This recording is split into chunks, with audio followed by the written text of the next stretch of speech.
A 'yan kwanaki kaɗan da suka rage a kammala azumin Ramadan na wannan shekara, buƙatar kayan sawa na zamani da suka haɗa da takalmi, huluna, hijabbai, sarƙoƙi da sauran kayan adon mata na daɗa ƙaruwa a tsakanin musulmai, inda da yawa ke sayen sabbin waɗannan kayayyaki domin shirye-shiryen bikin sallar Idi. Kowace shekara a irin wannan lokaci, tsohuwar babbar kasuwar garin Gusau tana cunkushewa da mutane, musamman mata da suka fito daga wurare daban-daban domin saye da sayarwa na kayan hidimar sallah, wanda hakan ke sanya farin ciki har ma da dariya ga 'yan kasuwar saboda yawan hada-hadar kuɗi. Ya Sokoto ce ni, na zo Zamfara, na zo sayayyan sallah ne. To gaskiya kasuwan dai alhamdulillah. Sai dai an samu sauyin lamura a wannan shekara, inda 'yan kasuwar suka koka da ƙarancin ciniki, a yayin da kaɗan daga ciki suka nuna farin ciki game da cinikin da suke samu a wannan lokaci. Amma dai asalin wanda aka saba hulɗa da mu'amala da mutane su shigo wurin sayayya, wallahi alhaji babu ciniki na haka. Mutane ga dukkan alama ba su da kuɗaɗe ga hannunsu, to shi sa ga har yanzu dai kasuwa wallahi bata buɗe ba da ya kamata.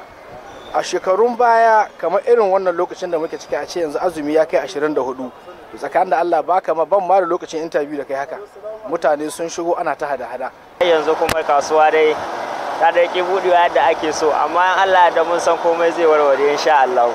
Kasuwa wallahi alhamdulillah, dan in ma da ana zanen lafiya da ba ku iya shigowa nan wuraren, amma ko yanzu ai alhamdulillah abubuwa sun wara kankama insha Allah. Waɗanda suka koka sun alakanta rashin cinikin da tsadar kayayyaki a Najeriya, wanda hakan ya raunana aljihun 'yan Najeriya da dama, da cin abinci ma ke yi masu waya a kowace rana. Su kuma a nasu ɓangaren masu saye sun yi kira ga 'yan kasuwar da su yi la'akari da halin da mutane ke ciki na matsin rayuwa. Kirana ga 'yan kasuwa shine a kullum 'yan mutum ya sau abu, gai ya tsaurara ma musulmi ya dinga azari ba ko yaya take, in ya bi Allah zai sa mata albarka, sai mutum ya ga ci gaba ga kasuwanci ne.